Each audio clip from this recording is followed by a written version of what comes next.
Andy Liu. You know what mid-August means? Yes. What does it mean?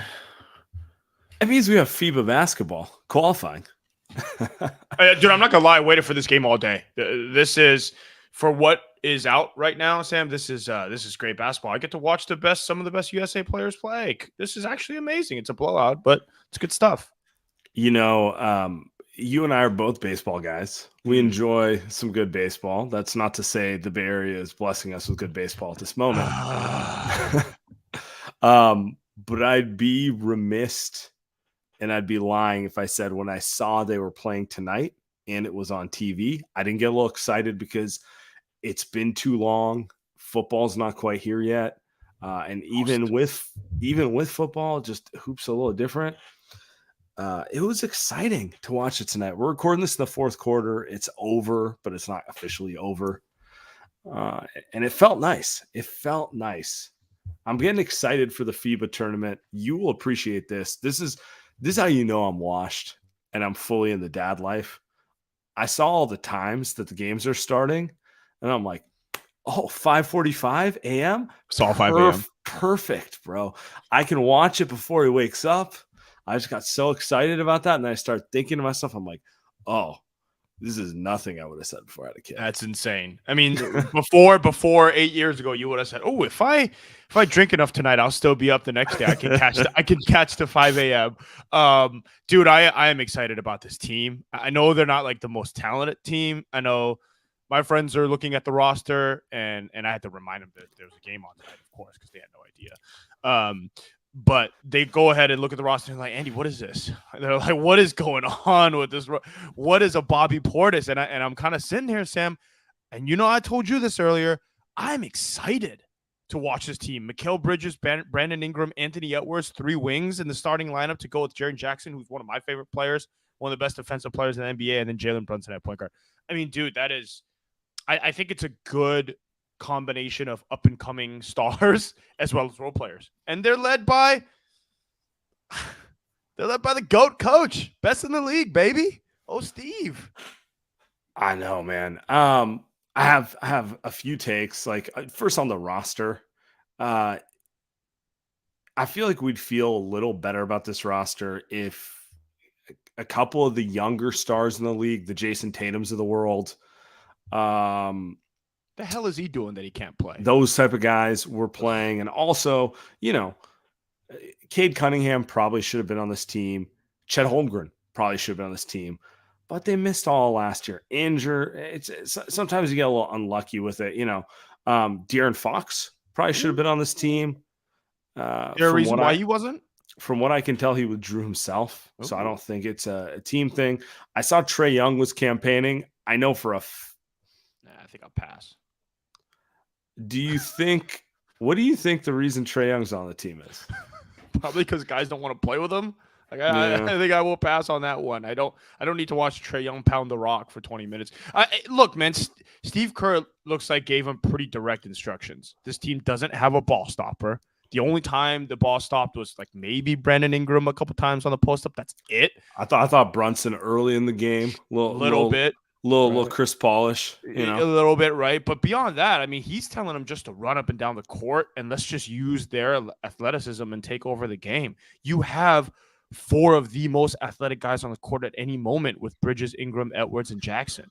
Those are the 4 most athletic guys on the court. And whoever they play, they'll be the 4th most athletic guys. So just run. And they've only allowed 20 points in the second half after a pretty disgusting first half. So Sam, I like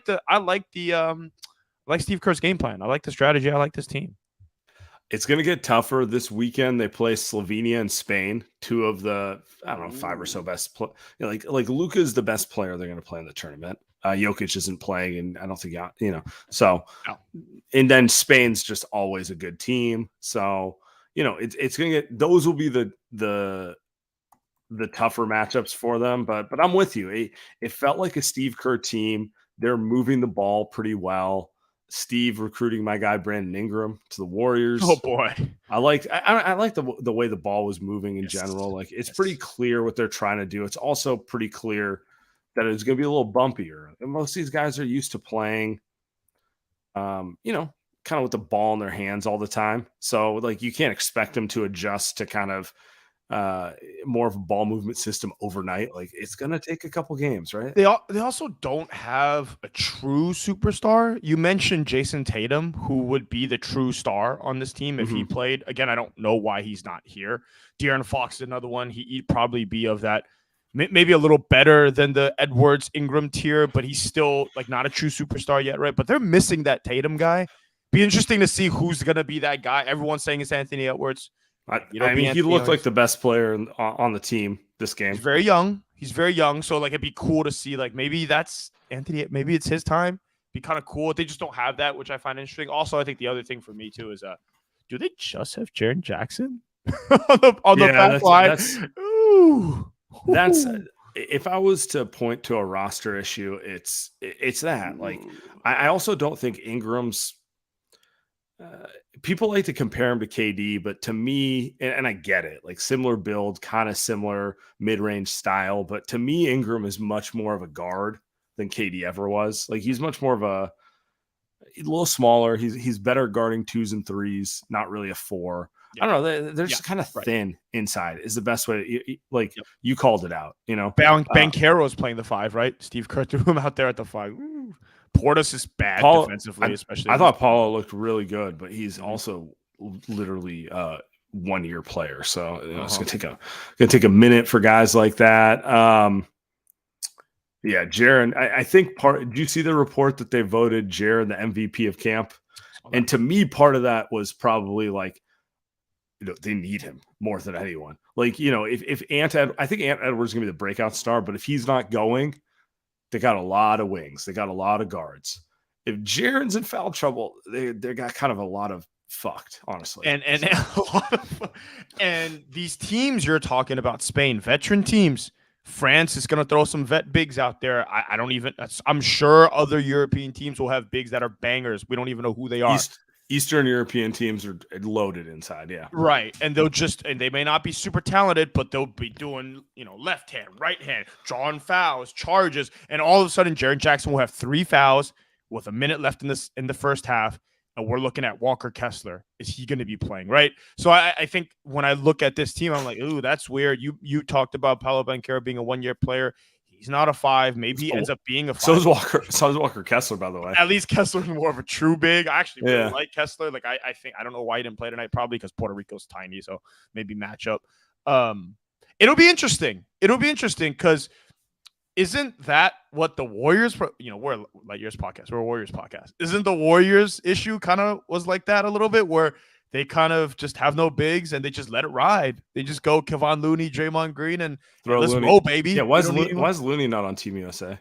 Yeah. No, it is. It's if they play their game where they use their athleticism, get out and run, they'll be fine. Yeah. But FIBA rules a little easier to play, kind of like a big pounded inside style. You can be a little more physical. It'd be interesting to play out. By the way, I didn't even mention that, but I love FIBA basketball. I don't know about you, but it's like, to me, it is the perfect blend of NBA and college.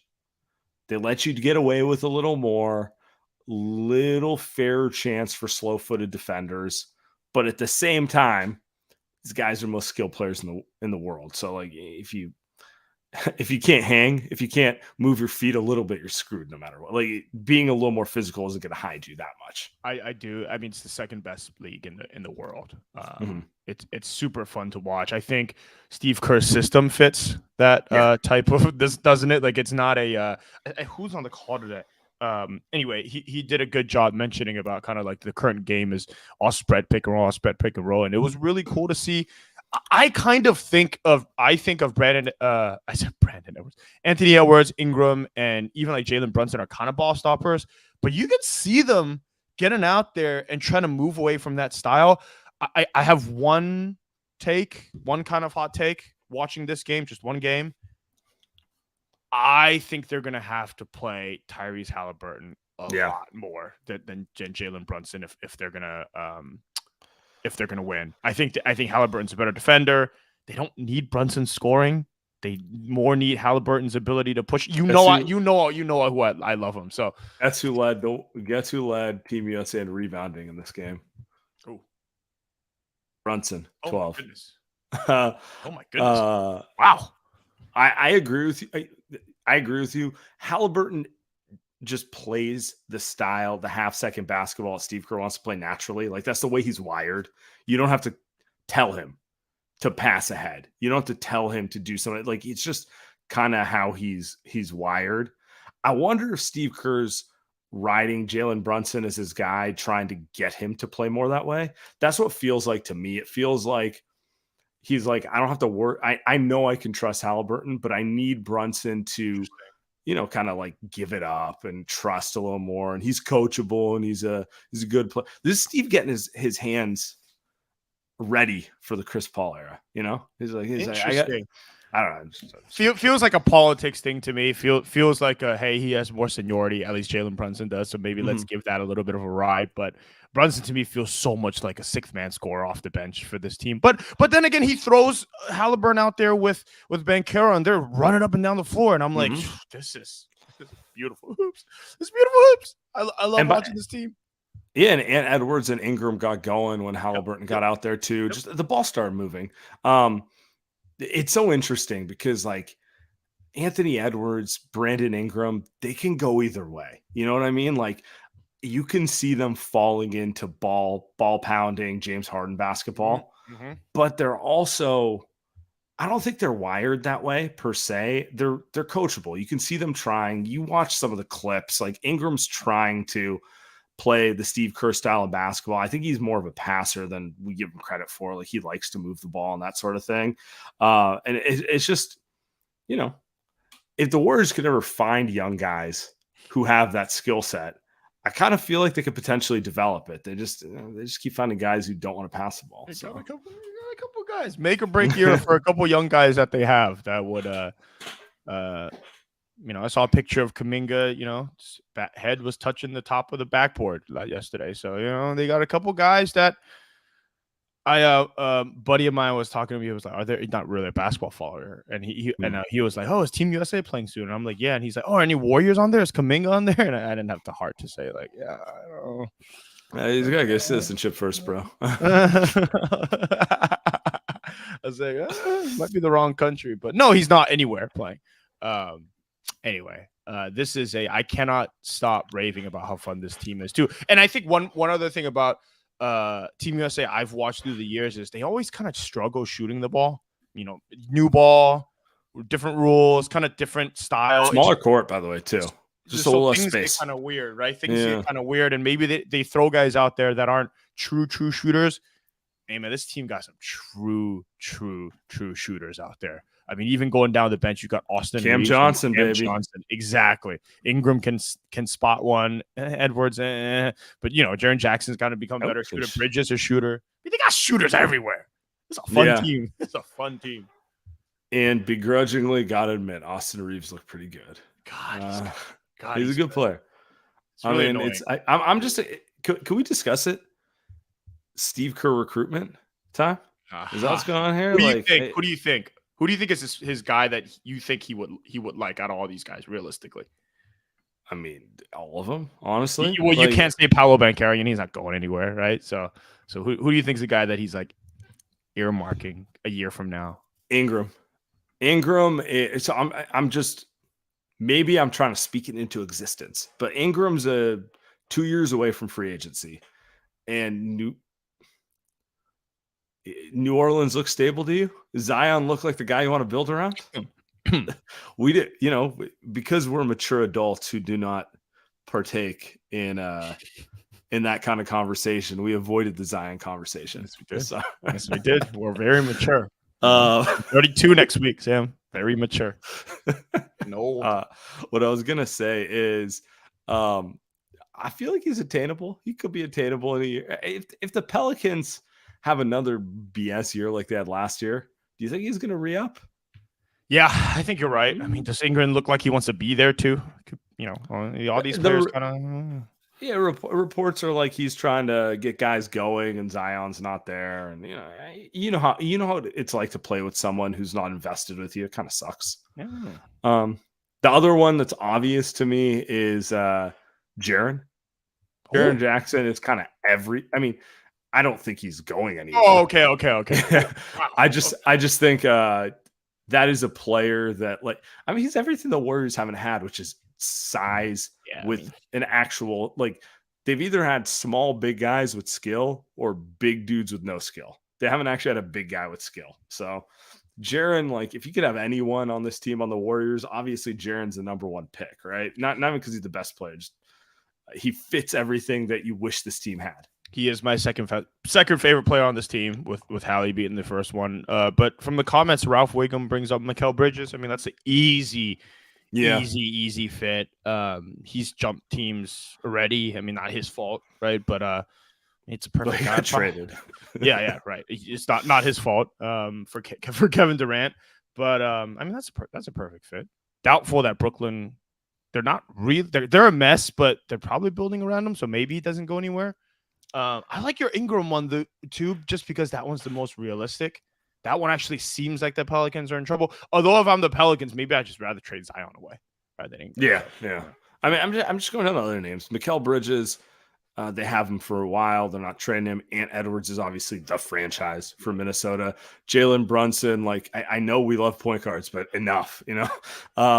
Bobby Portis, why? Austin Reeves, Right. Halliburton just makes me bitter. Makes me very angry.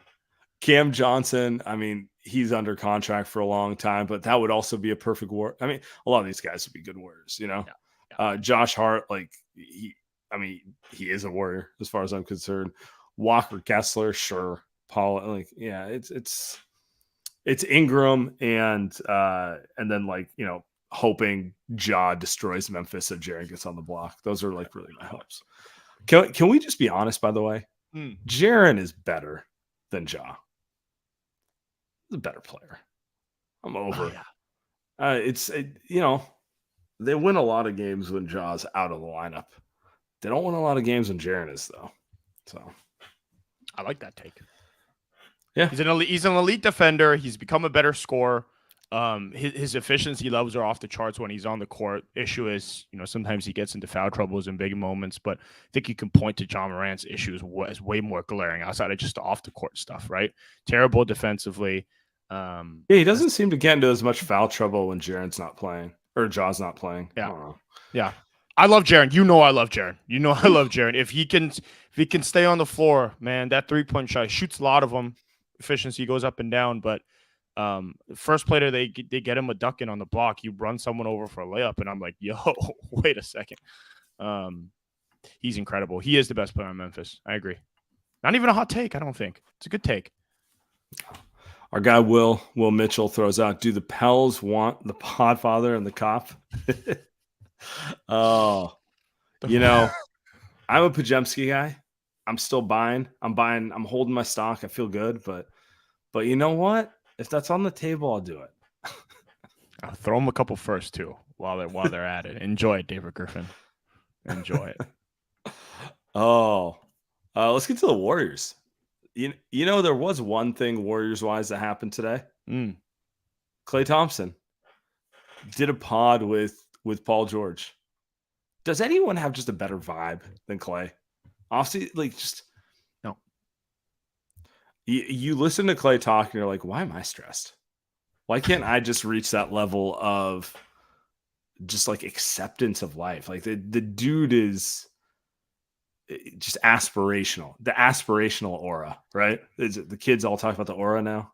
He's aspirational. Klay doesn't care. It is unbelievable. I think one thing about the Paul George show, I know you love the Paul George show. I think you listen to it more than I do. I've only heard a couple episodes. Shout out Podcast P. Podcast P. I think especially this episode to me felt like two guys that are super honest, and it always felt like during the hour and a half that they talked to each other, I felt like they were talking to each other versus talking to the fans, versus talking to a highlight reel, versus trying to get viral, right? Versus trying to say something that could get people going. Or I think the other way around, they weren't boring. They weren't trying to avoid saying anything, right? So I think you got one spectrum, you got the Steph Curry, he's never going to say anything. Then you've got the Draymond who just says shit, And sometimes I don't It know. feels political, bro. Yeah, It's just like, what is going on there? And then Klay comes on the show today. I know we're gonna get into a bunch of quotes that he talked about. Just two buddies. I mean, I think they're good friends, right? Off the court, they grew up together. So it's like, it just felt like two buddies chopping it up, and we just got to listen on it. It was great. Yeah, they talked about it. They played There AU you go. together. Yeah, They go back. It's you know what it's like. What I was gonna say is, yeah, you're talking about like we can clown on LeBron, but like my biggest issue is how fake his media stuff is, and ultimately it doesn't matter. The dude's cemented all timer as a basketball player, 20 plus years, blah blah blah, right? But it's the opposite of someone like Klay Thompson, who I don't know that he has the ability to be that fake. Like he just kind of talks, he's just honest. Like sometimes it's goofy, sometimes it's vulnerable, but he's just honest, And I feel like that's really refreshing when it feels like most people who speak have an angle and are just the opposite of honest. The opposite of honest is the right way. I mean, it's everything that's being sold. Right. Something is always being sold to you and I. Something is always being sold to someone. And today I felt like with Klay, what's Klay trying to sell us, man? Klay's just trying to sit there and just talk about how sad he was during 2016. Talk about how he doesn't care about what people say anymore, which I thought was cool. He said he regretted saying what he did to Devin Booker. All this stuff felt true. It felt true. It felt like what Klay would actually say to his dad or his brother, right? Instead, we got to hear what he truly felt. And yeah, you're right, dude. It never feels like that with a lot of these star players nowadays. You never feel like they're honest. There you go. I agree. All right, let's get Klay here. Very well. But I know, Andrew, Steph, Dre, CP, and I, and the rest of the guys, we're hungry. We're in our group chat right now. We're trying to set up some mini camps for the season, but we're all on the same page. Like, look, we got another ring in us. We at least expect that, and we can do it if we just stay the course and not look too far ahead. Take it week by week and just enjoy the process, because that's all you can really do. Mm-hmm. First thing there, Klay talking in a group chat, and it's not even Labor Day. Like, he's locked in, man. He's locked in. Yeah, it was odd. Interesting. We've heard them talk about, like, obviously we know how it works. They all get in a group chat, but it seems like, and this has been a consistent theme, Steph and Kerr to a lesser degree have been hammering this literally since the offseason started, being more professional, finding a balance, being about winning and not just yourself, going the whole way. And I feel like Klay was just emphasizing these dudes were embarrassed about last year. That's the vibe I get. I think Steph, Klay, and Draymond feel like they should have repeated. And because of a variety of circumstances, some in their control and some out of their control, they did not. And they're not willing to. They want to be beat because they're old, not beat because they play dumb. That's why they got beat. I mean, that's why they got beat, because they were dumb. They had terrible chemistry. They were out of shape. All of it. We talked a lot last year about Klay having to, like, he's one of the players that would need a shift in mindset about who he was as a player or how he would fit in on his team, right? Maybe feels like that with what he's saying. Feels like he's kind of coming in and saying, he even said, I got to come into the season more locked in. I mean, he even talked about, like, he wasn't coming in the best of shape last season. So I thought that was interesting too. From everything that, from Klay to Steph to Draymond, it does feel like you're right that, yeah, dude, if they're going to lose it, can they just get outplayed? And they did get outplayed by LA, but it also felt like they screwed themselves all season long. Yeah. I mean, it starts with the punch. The punch happened because young guys wanted more. The punch only made it worse. It felt like it all year was 2 timeline drama. Is Jordan Poole going to get a bigger role? Why is Kuminga not playing? What's up with Wiseman? They made their choices that whole way. You have Wiggins leaving halfway through the year. No one really knows where that was going the whole way. That doesn't help. Maybe they could have got the season on track midway if he didn't. Didn't happen. And then on top of it, you had your nice, healthy stretch of injuries too. So it was a bunch of things. They never got going. And it was kind of self-inflicted, most of it. Kind of talked also about caring too much about what other people said, not making the top 75, his 2K score. He had a really honest, funny moment where he said, yeah, dude, he was like, I'm 32, 33. Why am I sitting here on Twitter arguing about my NBA 2K score? And I'm kind of saying, I'm like, yes. Been there. I'm like, yes, exactly. Right. I think maybe part of it is you just got to be humbled to figure that out. Right. Just because you lose a game to Devin Booker, you get outplayed. Like, it's cool that you're throwing up the four rings. Right. But when you're doing it for the third time and you guys have lost again, gets a little rough. There's a level of denial, I think, there that I don't know. Sometimes I feel like Draymond Green has that level of denial as well. So this is a good comment from John Michael here. They both do. I want to read John Michael's comment. The concern with Klay for me is he's in a contract year. They didn't really discuss that part in the pod, but that's a big part of the conversation about what our expectations are regarding next season. Yeah. I mean, to me, can I go on a little Klay rant real quick? I never felt like Klay was overtly selfish. I ultimately believe Klay is about the right things.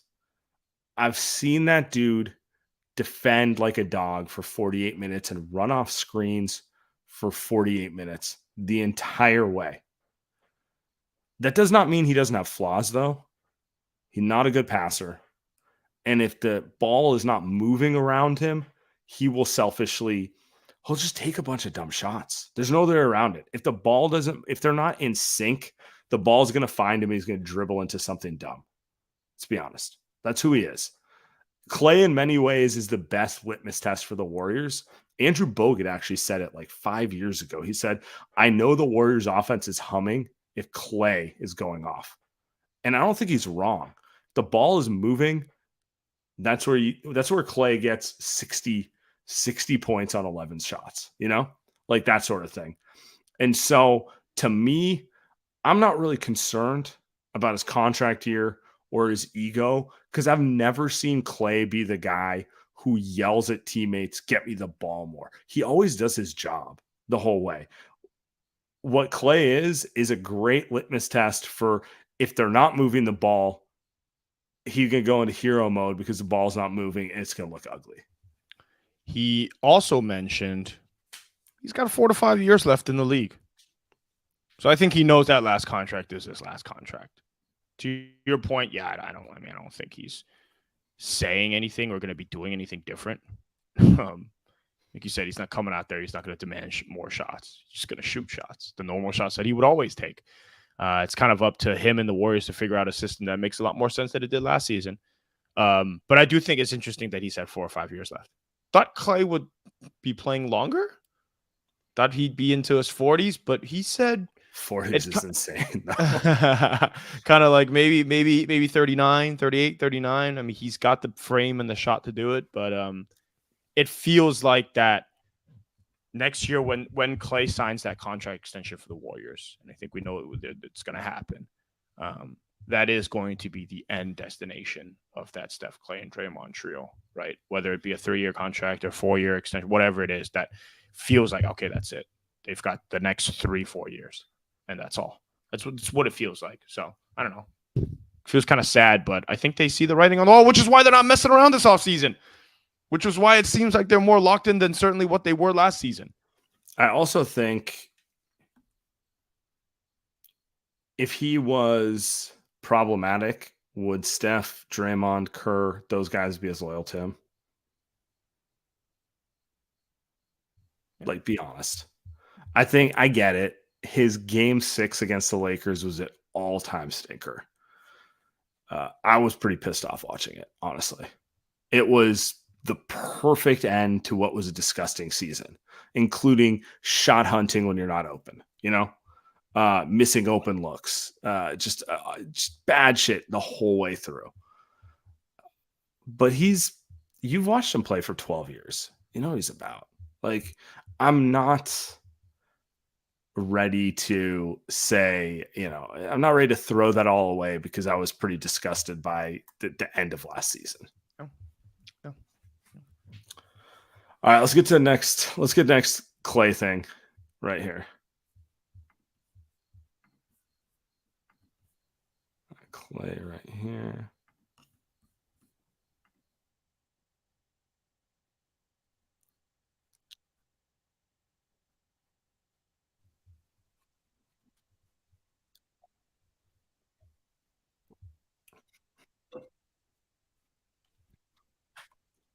Am I not hearing it, Sam?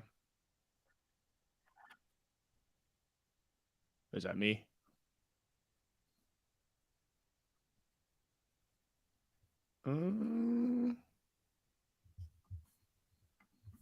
I see. I played the wrong video. Lucky. It's one of the greatest players ever. He's top 75. He's elevated every franchise. He ran the point for him. And me as a shooter, I'm excited. I just know CP's going to put it right here on the seams. He's going to set me up nice. I'm going to get a couple extra easy buckets every night. And he's a winner. I've played against him so many times to see how competitive he is. He'll do anything to win. That's the vibe we want. Apologies for that. Oh. Klay sounded exactly just like he did when Kevin Durant signed with the Warriors. And Klay's response to that was saying, "Oh, cool. I'm going to get more open shots." And if you remember, we did a deep dive one time and look at shot selection and attempts. He actually shot a little bit more, a little bit more with Kevin Durant on his team, more open looks. I think he probably feels the same way this time. Do you think he's wrong? No, I don't. I think this part of the reason I'm optimistic about the Chris Paul thing is every team Chris Paul has gone to has immediately got better. It's usually year 2 or 3 where they get tired of the fucking little midget yelling at them, like just being honest about it. He's a winning player. He just grates people over time. And I think, okay, year 1 with the Warriors, he's mad Phoenix traded him. The Warriors are mad how last year ended. Sounds like the perfect marriage for dudes who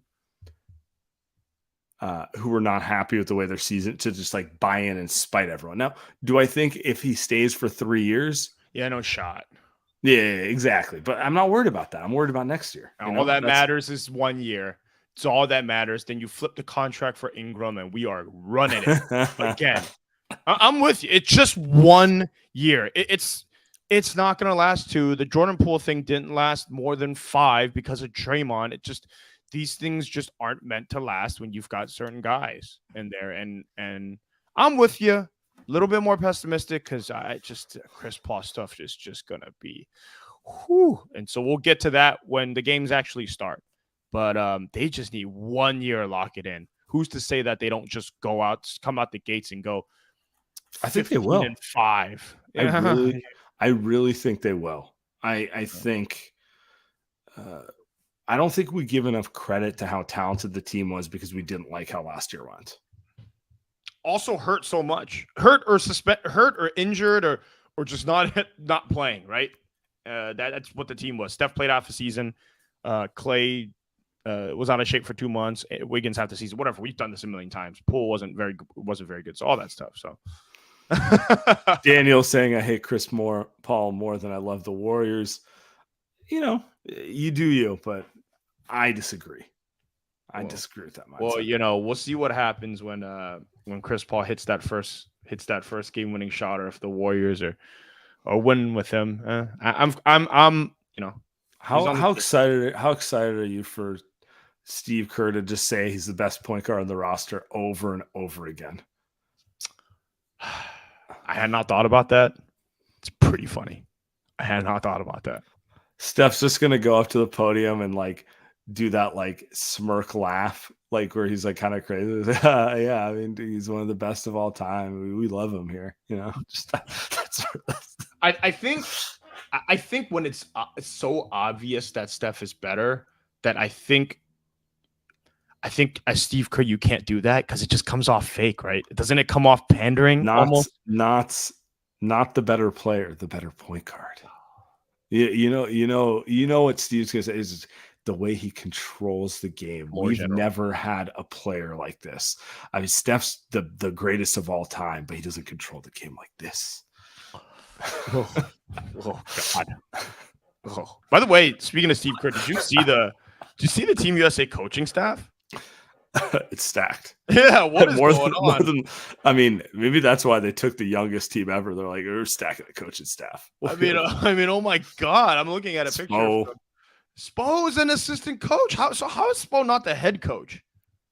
Ty Lue, Mark Few. I see Mark Few. Yeah, Even I know who Mark Few is. stacked coaching staff. Wow. Stacked coaching staff. All right. Last clip I wanted to share from that, which I messed up earlier. It's Klay on Jordan Poole. To see Jordan go. That's the nature of the beast. He was homegrown. I saw him put the work in. I saw him go 2-15 in the game, but then he would be in the dungeon, which we call our practice facility because there's no windows, getting shots up right after the game. I'm like, man, this kid's going to be special. And we wouldn't have won the championship without him. Like, he was so important to us when Steph went down. Jordan is forever going to be cherished in the Warriors lore just for what he did and helped bring us back to where we needed to go. And I know he's going to do great things in Washington. And it felt good seeing him last week. It was weird seeing him in some Wizards gear, but that's like Steph and I's little bro. What kind of play? Forever Warrior, Jordan Poole. Always find it interesting that it's Steph and I's little bro, and Draymond is nowhere mentioned, which is not surprising, but it's not surprising. But anyway, good. I could just see your annoyance. Like, Draymond, really? You couldn't just be the polite guy too? I'm not the biggest fan of Jordan Poole's play style, but I mean, come on, like, Draymond, what are we doing here, man? I also I believe Klay, but I don't think he's upset that Jordan Poole got traded, if you know what I mean. You can respect someone and really like them and also think maybe they're not the best person for you to work with all the time. There was a little too much joy in his cadence there, Klay Thompson, talking about Jordan Poole and all of this. No, I think I think they're really good friends. I think there's an older brother, little brother, but these times that you heard Klay in Japan last year talk about, he needed to be humbled. You can see on the court, they're not great playing with each other. I'm not saying that they dislike each other, Sam. I agree with what you're saying. They play the same role. They like each other, but it's hard. Yeah, exactly. It's hard when it's both guys trying to do the exact same thing. Look, Poole is a smaller guard. He's better handle. He's more of a point guard-ish than Klay, who's pure shooting guard. But they both are kind of the same dude. They are just score first. Exactly. Yeah. Exactly. And it's only one of those guys gets to close next to Steph. As we learned, you cannot close with three guards that can't defend, are not elite defenders. You cannot. Or like, just in my case, I agree with you, all things equal, but like, you also, if he's going to be the Andre Iguodala replacement, he needs to be more of a pass first player. And that's not Jordan Poole either, and it's definitely not Klay Thompson. So at least if you're going to close with Steph, Chris Paul, and Klay, and I don't know if they're going to do it all the time, but at least Chris Paul, he's not a dude who's hunting his own shot 24/7. And Jordan Poole was. Like, he's just a scorer. You know what I mean? It just is. Nothing wrong with it. That's his best skill set. They tried to make Jordan Poole more of a point guard this year. And, it's like trying to make Draymond Green a scorer. What are we doing here? You can try. He might do some things. It's just, your skill set is what it is. I think it's a good point. It's why Bagbrotch in the chat goes, that's why they were better with Ty Jerome. Yeah, because Ty Jerome's a pass first player. He connects all the plays, made more sense, right? You get Jordan out there chucking his own shot, and you got Steph doing his thing, and Klay. It's like, ball doesn't move, It'll be better for Poole, I think's career, that he's going to play somewhere else. Maybe not for the Wizards. Maybe not for the Wizards, but it'll be better for him. He'll have a lot more fun. Klay mentioned that he was a little shocked and sad that he was traded, but I think long term it'll be good for Jordan Poole that he's somewhere else. They had to make a decision. It wasn't Poole or Draymond in terms of on the court stuff, right? Like that was an off the court thing. On the court, it was poor Klay, and Sure. Warriors were never going to choose to pull over the two guys. And if they were, Steph was going to tell them to fuck off. So it was never going to happen. I don't know. Maybe they would have, but No shot. I don't know. But they didn't. So it wasn't. If Poole played like Anthony Edwards, okay, all right. But you know what I'm saying? Like, but he didn't. He had a really rough year, and he was kind of immature, and he didn't make it a tough call. Is all I'm saying. Yeah. But yeah, I think we'll end it there. It's fun. Everyone, let's watch Team USA versus Slovenia and Spain. By the way, they're playing. I'm looking at it right now. Both games are at noon our time, Saturday and Sunday. Lock in. All right. Appreciate everyone. We'll be back.